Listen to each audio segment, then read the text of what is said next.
The cult of Jerome was present in the later Middle Ages in the Hungarian kingdom. However, the great biblical philologist was far from being among the most popular saints of the country. According to the testimony of textual and visual sources such as sermons, or paintings, or older pieces, he was in general venerated as one of the four great Latin fathers, being often represented in the company of Ambrose, Augustine, and Gregory the Great. By the end of the Middle Ages, however, the increasing number of sources and an upsurge in his cult makes it possible for us to analyze Jerome's reception by different smaller Hungarian communities who interpreted his figure slightly differently, emphasizing this or that aspect of his long life and varied theological and philological activity. The community whose image of Jerome I am going to discuss is formed mainly by moderately educated nuns, tertiaries, and lay brothers, as well as some wealthy lay persons connected to certain monastic communities as patrons. They are in short the leadership of the first significant body of Hungarian language texts. The corpus of approximately 45 codices was created in the last decades of the 15th century and the first decades of the 16th century. Most of them were copied for and by Dominican nuns living on the island of Rabbits and the poor clerics of Old Buda. Both these cloisters were founded by the royal family and were extremely wealthy.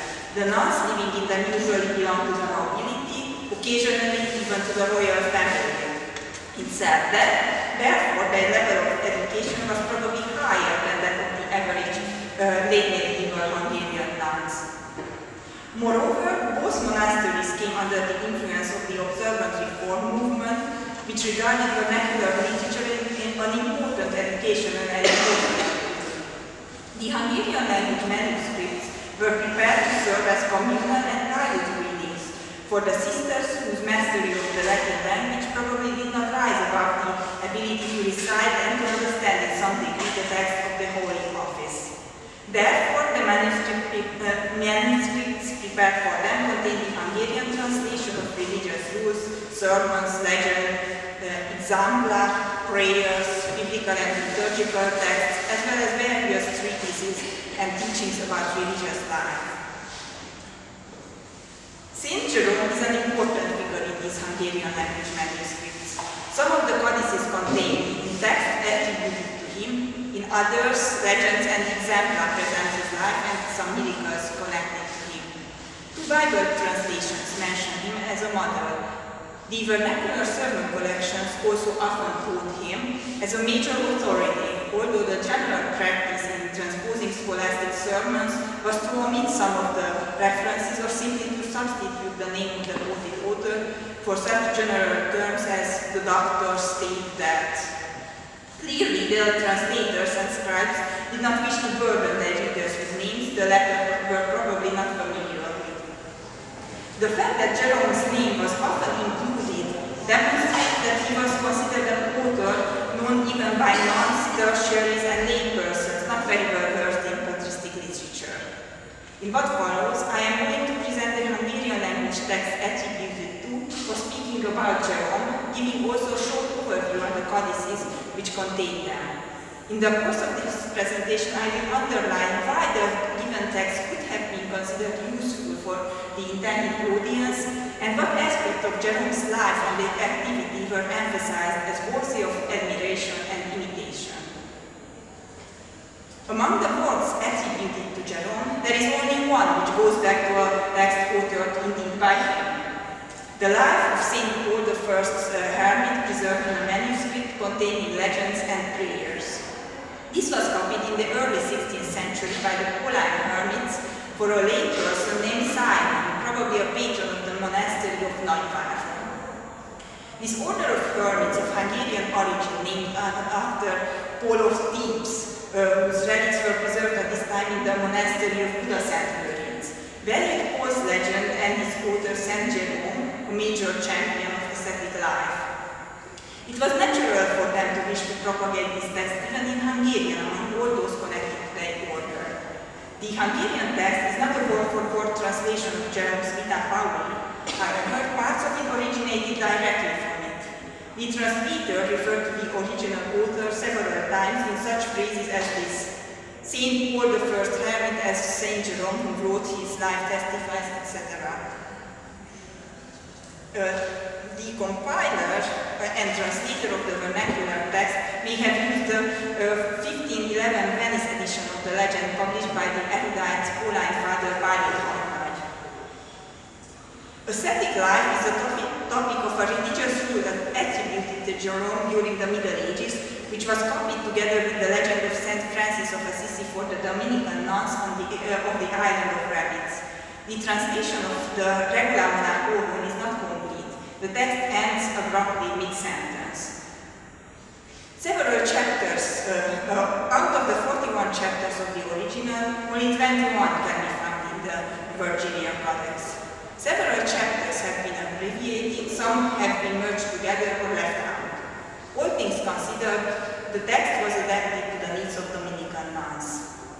Since the rule was allegedly addressed to Eustochium, Jerome's spiritual daughter, and her community of women, the church father was represented as the teacher of women, as well as a founder and the patron of female communities. The Latin original of the pseudo-Jerome sermon copied into the Dobrantei Codex was also considered to be a letter addressed to Eustochium and her mother Paula. The compiler of this manuscript, Bertalan, a priest from the village of Halabor, selected mostly liturgy-related text. A complete psalter with canticles and some hymns, biblical pericopes for the entire year, and breviary readings. The alleged Hieronymian letter written in fact by Paschasius Radbertus was a breviary reading. No wonder that its passages, attributed of course to Jerome, occurred 18 times in various Hungarian language sermon collections, the most popular quotation being the one which compares the Virgin state to angelic life. These, as well as several other Jerome quotations, figured in the popular Florilegia, Summe, and modern sermon collections used by the preachers of the age. For example, the quote on angelic life appears at the headword Virginitas in the Tabula Alphabetica of the popular sermon collection entitled Homerium Sermonum. This volume, written by the Hungarian observant Franciscan Perbartus of Temesvár and his Mariological compendium, the Stellarium Coronae Beatae Virginis Mariae, were the direct Latin sources of most Hungarian language quotes from Jerome. The topics of the references show that readers of these vernacular texts got to know Jerome as an authority on ascetic life, virginity, Mariology, and biblical philology.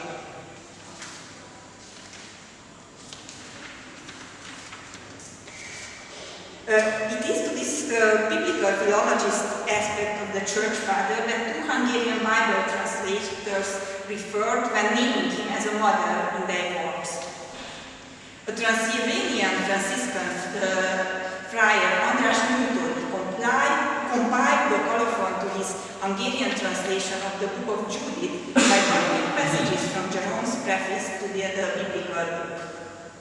Since Newton prepared the text for his sister Judith, a Franciscan tertiary, so that she would not be in her cell without the book of her saint, Jerome's role as a teacher and spiritual guide for nuns could easily be emulated by the Hungarian friar. Moreover, in true Hieronymian fashion, he added short historical and cultural explanations to the more difficult passages in order to facilitate the understanding of the book by his not too thoroughly educated sister.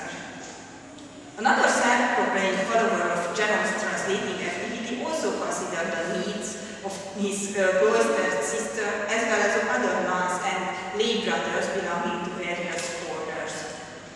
The monk known only as the Carthusian Anonym translated and compiled a voluminous book of pericopes and sermons to offer spiritual food to the brothers and sisters unable to read such texts in Latin. He also intended his work as a weapon to be used against the pestilential Lutheran heresy spreading all over Europe. A Latin prologue introduces the Codex. In this, the Anonym draws attention to the shameful lack of Hungarian Bible translation. Comparing his people to other nations in this respect, he refers to Jerome. The Latin is on the slide. I will read the English translation. I have been wondering in holy meditation that while most people speaking different languages have complete translations of the Bible in their mother tongues, let us only consider the German, Czech, French, or here in our neighborhood, the Slavic language, to which the divine Jerome transposed with wonderful skill not only the Bible itself, but also the entire liturgy on the basis of Hebrew, Greek, and Latin texts with new letters, and the same may be seen at others as well. Our uncouth and uneducated Hungarian people has not been permeated by the grace to be able to boast in such merits, even in the form of drafts. The popular misbelief that Jerome prepared the Slavic translation of the Bible and the liturgy, as well as that he invented the Glagolitic alphabet, was discussed in detail by Julia Verkolanchev in her excellent monograph entitled The Slavic Letters of St. Jerome. The influence of this legend on the vernacular Slavic literatures has already been mentioned and will probably be further discussed in this conference, especially by our Croatian and Czech colleagues. While the legend could have reached Hungary from the direction of Bohemia with a possible Polish mediation, the Carthusian enemy must have come by it via our Croatian or Dalmatian neighbors, since he probably lived in the southern Hungarian monastery of Löböld. For the would-be Hungarian Bible translator, the Slavic apostle was not only a model to imitate, but also an illustrious representative of a neighboring culture with whom he wished to contend. Apart from referring to Jerome as a model translator, the Codex of the Carthusian enemy also spoke about the life of the saint. The manuscript contains a sermon and the legend for his feast. The sermon emphasizes his true wisdom as opposed to self-serving vain knowledge. The Hungarian families of the Holy Scholar often resorted to this wisdom. There are 56 references to Jerome's work in the Érdi Codex, which is a high corpus. The second highest number of quotations is 24. The greatest part of the Codex's legend is based on the Legenda Aurea. However, the Carthusian enemy was another hagiographical source, which was crucially important in the evolution of Jerome's cult, as Eugene Rice has pointed out in his monograph, St. Jerome in the Renaissance. The three apocryphal letters attributed to St. Augustine, Eusebius of Cremona, and Cyril of Jerusalem describe the deaths and the post-mortem miracles of Jerome. The three texts, also known as the Vitae Transitus Sancti Hieronimi, were popular on both sides of the Adriatic Sea in the 15th and early 16th century, as Ines Ivic present mentioned it yesterday afternoon. Since I discussed it in detail, and I am not going to trace the possible routes by which the three letters arrived in Hungary. Suffice it to say that they also penetrated the burgeoning Hungarian language literature of the early 16th century. Apart from the three short references to the episode of the three resurrected men from the letter by Pseudo-Cyril, the Balti-Dominican manuscript, Érsekővári Codex, contains the translation of the Pseudo-Augustine's Epistola Cyrillum. With the transposition of this letter, the translator somewhat overextended himself. The vernacular text is rather difficult to understand. Fortunately for the intended readers, the Codex contains the life of Jerome from the Golden Legend as well. This made it easier to appreciate the greatness of Jerome even for those who got lost in the complicated sentences of Pseudo-Augustine. The translator of a miracle narration originating from the letter by Pseudo-Cyril had a much easier task than the interpreter of Pseudo-Augustine, since the Exemplum is a colorful story illustrating how useful it is for a nun to keep an image of Jerome in her cell. The Franciscan friar Ferenc Tipai, who compiled the Kazinczy Codex, seems to have Seeing several adventurous legends and exempla in the manuscript, he prepared for the poor prayers of old Buddha. He copied another manuscript for this community as well, which consists mainly of Marian sermons originating from Pergátus of Temesvár. One of the exemplar demonstrating the bodily taking up of the Virgin into heaven includes the figure of Jerome as well. A friar refuses to honor his feast because in the already mentioned sermon on the Assumption, which in fact was authored by Paschasius Radbertus, the saint did not clarify the issue of the bodily Assumption. Mary and Jerome have therefore to appear before him in a vision and explain his lapse. This story is included in a Dominican collection of Marian sermons as well.